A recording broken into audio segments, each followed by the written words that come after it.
Армысыз, құрметті қауым, Есей Жеңісұлы YouTube арнасының кезекті шығарылымына қош келдіңіздер. Қазақ футболында қым-қуыт оқиғалар болып жатыр.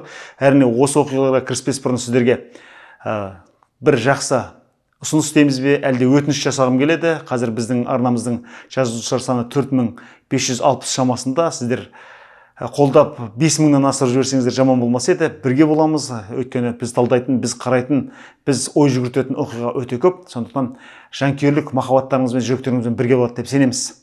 Ал біз осы чемпиондық мәселесі шешілген соңғы 24-ші турдағы матчтарды талдауға кірісеміз. Кеттік. Ордабасы 99,9% чемпион деуге бола ма? Әрине, қазір футболдың есеп қисабын шағатын немесе футболдың майын ішкен жанкүйерлер шынында дәл солай делінеді. Өйткені 24 ойыннан кейін Ордабасыда 55 ұпай бар, ал Астанада 49 ұпай бар.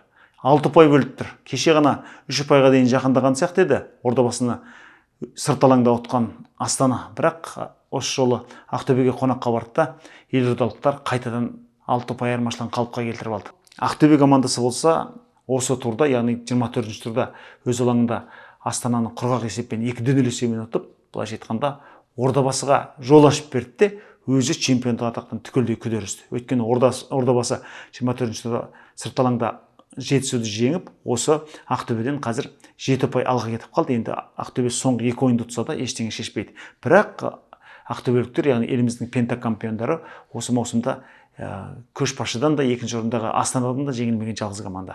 Ордабасымен бір ойында тең ойнады, бір ойында жеңді. Астананы 2 ойында да жеңіп кетті. Тіпті алғашқы чемпионаттың алғашқы турларында 4-1 есебімен жеңгені былайша айтқанда өте қызық бағаланған болатын. Сол кезде Ақтөбенің маусымға кірігуі кішкене кешеуілдеп жатқан еді. Сол матчтан кейін чемпиондыққа да бір үміт оянғандай болды. Бірақ Ақтөбе өкінішке қарай болмайтын ұпайларды жоғалтып алып, міне маусымды үздікшілікте аяқтағанмен былтырғыдан бір қадам төмен чемпиондық атақтан қазірше 7 ұпай артта болып отыр. Демек, Ақтөбе Карповичтің жаттықтыруымен әрине кері кетті дей алмаймыз, бірақ алға да қадам жасаған жоқ. Әрине, Әлібек Қасым сияқты жігіттердің, басқа да мықты жігіттердің керемет орныққан ұлттық құрамаға шақырылып жүргенін айтармыз, бірақ әзірше команда сол Еурокубокта да биыл діттеген межесіне жете алған жоқ. Сепси деген команда сырт алаңда 1-1 есебімен тең ойнап тұрып өз алаңында жеңіліп қалды. Сондықтан Ақтөбе биыл бір қайнауы ішінде кеткен команда деп сеніммен айта аламыз. Ал құрметті көрермен, сізде біздің арнамыздың демеушісі 1xBet компаниясы. Төмендегі сілтеме арқылы өтіп, Есей промокоды арқылы тіркелсеңіздер, сіздер алғашқы депозитті пайдалана аласыздар. Сондықтан осыны пайдаланып өздеріңізде бәстігі көрулеріңізге болады. Бәріңізге сәттілік тілеймін. Енді осы 24-ші турдағы негізгі матчтарға тоқталайық. Жетісу Ордабасы матчы. Әрине, бұл жерде Ордабасы кешегі күні өткен, яғни бір күн бұрын өткен Ақтөбе Астана матчының нәтижесін білді де, қалайда жеңіске жетсе чемпиондық аламанда алға ұзап кететінін білді. Сондықтан былай айтқанда чемпиондық ойын көрсете алған жоқ. Мен осы ойынды өзім Азия ойындарын жүргізіп жатқандықтан бір көзіммен міндетті түрде YouTube арнадан қарап отырдым. Яғни соңғы минуттарының мүлде трансляцияның жоғалып кеткен деген өкініш болмаса, жалпы толықтай қадағалап отырдым деуіме болады. Сол жерде бүкіл жанкүйер қасындағы чатта осы Ордабасының ойыны чемпиондыққа ұқсамайды ғой деген наз білдіріп жатты. Әрине, бұған түрлі дау айтуға болатын еді, бірақ өздерің естеріңізде болсын, осындай чемпиондықтың тағдыры шешілетін матчтар ешқашан жоғары деңгейде болған емес. Екі команда былайша айтқанда Жетісуда Ордабасыда ит ырғылжың матч өткізді. Жетісу өткен турда Тобылды сырт алаңда 2-1 есебімен жеңгеннен кейін өзінің жағдайын барлық мәселеде шешіп алған сияқты, яғни Премьер-лигада қалу мәселесін шешіп алған сияқты. Сондықтан Ордабасының аяқтан шалу бұл команда үшін жалпы жаман жетістік болмас еді. Бірақ екінші таймда Бесединнің бір кездейсоқ соққысы қақпа төрінен бір-ақ шықты. Бұл жерде Беседин бұзып жарып, қорғаушылардың ортасынан өтпек болған сәтте серпілген доп сол аяғынан тиіп, қақпа төрінен бір-ақ шықты. Осыған дейін Украина құрамасының ойыншысы Қазақстан Премьер-лигасына гол соқпаған еді. Көрдіңіз бе? Чемпиондыққа жол ашқан, гол соққан сияқты. Футболда осындай болады. Ордабасын өздеріңіз байқап жүрсеңіздер, осының алдындағы Ақтөбемен ойында да, Астанамен ойында да гол соғылмай әбден сансырады. 1-1 голдан соқты, бірақ ол голдар жеткіліксіз болды. Ал кейде осы футбол сондай бір жолың болмаған нәрселерге аяқ асты бір кішкене қарымта бергендей болады. яғни осы жолы сен соқшы, мынандай ақ гол соға саласың ғой сен деген сияқты. Бесиннің голы бір күлкілі гол болды, бірақ жеңіске жол ашқан сияқты. Одан кейін Темірлан Ерлановтың голы, әрине Темірланның әрине мерген қорғаушы деп айтуға келмес, Сергей Малый сияқты, бірақ керек сәтінде гол соғатыны бар. Биылғы маусымда ол ұлттық чемпионатта 2 гол соқты, әрине Ақсудың қақпасына жеңіс голын соққан білеміз. Одан бөлек Қазақстан кубогының жартылай финалында осы Темірлан Ерлановтың Астананың қақпасына соққан, баспен соққан добы жеңіс әкелген болады. Демек, бұл жолда міне чемпиондық әкелген сияқты. Кім біледі, енді алдын ала айтып қойып тұрған бармыз, бірақ Ордабасы аса бір өздеріне ыңғайсыз матчта өзіне қажет нәтижеге жете алды. Чемпион команданың мінезі сондай болады, шынында біз қанша мойындасақ та мойындамасақ. Соңғы сәтте жиналып, өздерінің бір босаңсыған сәтінің бәрін артта қалдырып, кейде осылайша түлеп сала беретін кезі болады. Ордабасы сол өз үшін аса ыңғайсыз кезеңді артта қалдырып, бір сары жолға түсті дей аламыз. Ал Жетісу командасының соққан голы Ильяс Әмірсейітов әрине жылына бір рет немесе 2 жылда 3 жылда бір гол соғатын ойыншы, оның алыстан соққан добын өкінішке қарай Бекхан Шайзада жіберіп алды. Соңғы ойындарда осылайша Ордабасының қорғаушылары, қақпашылары қателіктен қателік жасап жатыр. Бұған әрине ұлттық құрамаға шақырылуы тікелей себеп дей алмаспыз, бірақ құрамаға шақырылып жүрген қақпашы мұндай қателік жібермеуге тиіс. Сондықтан жалпы осы Ильяс Әмірсейіттің голы ойын тағдырына тікелей әсер ете алмаса да, жалпы Ордабасының жанкүйерлерінің көңілінде бір кішкене дық қалдырып қойғанда анық. Дегенмен бұл қалай дегенде де Ордабасыға чемпиондыққа жол ашқан матч болуы мүмкін. Ал бір күн бұрын Ақтөбе командасы Астананы жеңді. Әрине бұл жерде Ақтөбенің Астананың қақпасына белгіленген пенальти туралы ұзақ дау айтуымызға болады, бірақ жалпы VAR кемінде 4-5 минут тамашалады. Аслан Дарабаевтың оң қапталдан шабуылдаған Ескендір Қыбырайға шабуыл жасаған рас. Бұл жерде таза футболдың айласы жасалды. Топқа жеткізбес үшін қарсыластың аяғының алдына өзінің аяғын қойды Аслан Дарабаев, бірақ айбаланың ішінде болғандықтан бұл жерде таза Артем Кучин ойын тәртібі бұзылды деп санаған болуға тиіс. Және бас төреші ғана емес, бұл жерде VAR төрешілер де түгелдей кеңесті. Пенальти. Ал осы жерде таңғаламын.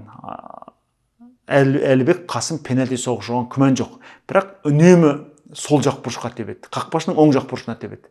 Осыны қақпашылар білмей ме, әлде зерттемей ме? Бұл жолда оп-оңай сол бұрышқа тебе салды. Заруцкий қайтара алмады. Гол. Ал екінші голда әрине Бауыржан Байтананың Шинаға шығарып берген пасы қандай, Шинаның алыстан тоқтатпай тепкені қандай, осылайша матчтың тағдыры шешілді. Әттең-ай дейміз. Осы матчтың алдында бір қызық пікір оқыған едік, яғни Григорий Бабаян өзінің командасына біз енді негізгі міне чемпиондық таласқа қайтадан оралдық. Негізгі күштің бәрін осы тарапқа саламыз, яғни чемпиондыққа саламыз деп айтты деген еді. Бірақ нағыз шешуші матчта жеңіліп отыр. Әрине бұл матчта Нұрәли Жақсылықов тағы да негізгі құрамда шығарған үшін Бабаянға үлкен алғыс айтсақ болады. Нұрәли ақырындап негізгі құрамға үйреніп келе жатыр, бірақ шешуші матчта осылайша Астана мінез көрсете алмады. Демек, биыл 8-ші чемпиондық сырыла тұратын сияқты, бірақ соңғы 2 матч әрине бәрін шешеді. Сондықтан Астананың бұл жолы негізгі бәсекелестермен салыстырғанда өзара ойында нашар нәтиже көрсеткенін әрине айтуымыз керек.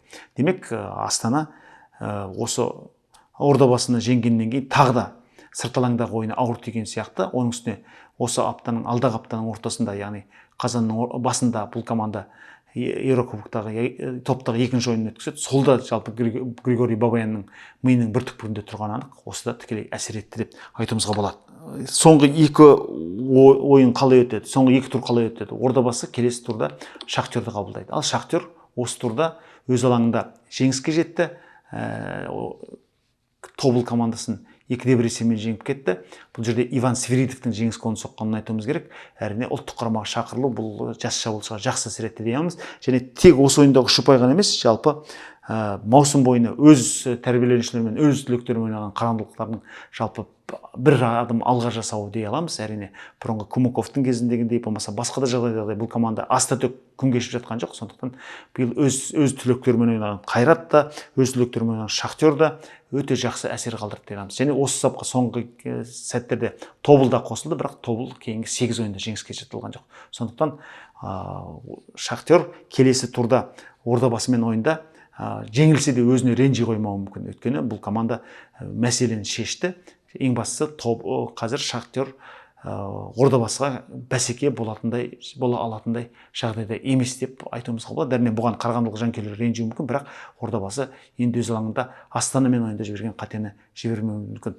Бірақ құрметті көрермен, дегенмен мынадай бір қызық шиеленіс бар. Егер Ордабасы ғайыптан тайып соңғы 2 ойында жеңіліп қалса, Астана 2 ойында жеңіп кетсе, онда алтын матч өтуі мүмкін. Яғни ұпайлар тең болған жағдайда топ айырмасының өзара кездесуінің қандай болғанына қарамастан командалар алтын матч өткізеді. Бұл Қазақстан тарихында 2 рет болған, Қазақстан чемпионаттары тарихында 3 рет болуы мүмкін, бірақ әй қайдам деген ой тұр біздің көкейімізде. Ордабасы соңғы 2 турда 1 ұпай алса жеткілікті дедік. Сондықтан алтын матчқа жағдайдың тікелей барып түйісуі қиындау. Бәрі де дегенмен осындай шиеленістің, осындай қызықтың соңғы турларға қалғаны бізге өте қызықты. Өйткені қалай дегенде де бір команданың сонша мойны озық болып кетсе де жаман, немесе бәсекелестердің ерте бастан ортаға ақжылы тастағаны да жаман. Сондықтан Ордабасыға мейлінше бәсекелестіктің жоғары болғанын жанкүйер ретінде біз де қалаймыз. Осы турдан кейін біздің чемпионат тағы да 2 аптаға демалысқа кетеді. Өйткені өздеріңіз жақсы білесіздер, Қазақстан құрамасы сырт алаңда 2 матч өткізеді, Финляндиямен және Даниямен матч өткізеді. Сондықтан Алматы қаласында 6 күндік оқу-жаттығу өткізіп, Алматы қаласы онда Талғар қаласындағы ұлттық құраманың базасында 6 күндік оқу-жаттығу өткізіп, біздің құрама сол Скандинавияға және Скандинавия елдеріне жол тартады. Ендеше үлкен табыс тілейміз. Бұл ұлттық құраманың сапында Ақтөбеден де, Астанадан да, Ордабасыдан да мықты ойыншылар бар. Демек олар тіпті астаналықтардың Еурокубокқа қатысып жатқанын ескерсек, осы бірнеше жүкті қатар көтеріп жүрдеуімізге болады. Сондықтан бәрі де сәтті болсын дейміз. Қай-қайсысы да жақсы ойнаса, жақсы нәтижеге жетсе, біз үшін де, біздің ұлттық құрама үшін де, клубтық командалар үшін де абырой болмақ. Ал Астананың конференция лигасының 1-ші турында Динамо Загребтен 1-5 есебімен ойсыратылғанын білеміз. Демек, осы алдағы аптадағы Астананың конференция лигасындағы ойында біз үшін аса маңызды. Демек, бәрі қат-қабат қым-қуыт болып жатыр. Бұл жанкүйер үшін әрине қызықты. Ал сіздермен біздер осындай жеңісті матчтардан кейін, яғни Еурокубоктағы жеңісті матчтан кейін, ұлттық құраманың жеңісті жақсы матчтардан кейін көтеріңкі көңіл күймен сөйлесеміз деп есептейміз. Аман сау болыңыздар, бірге болайық.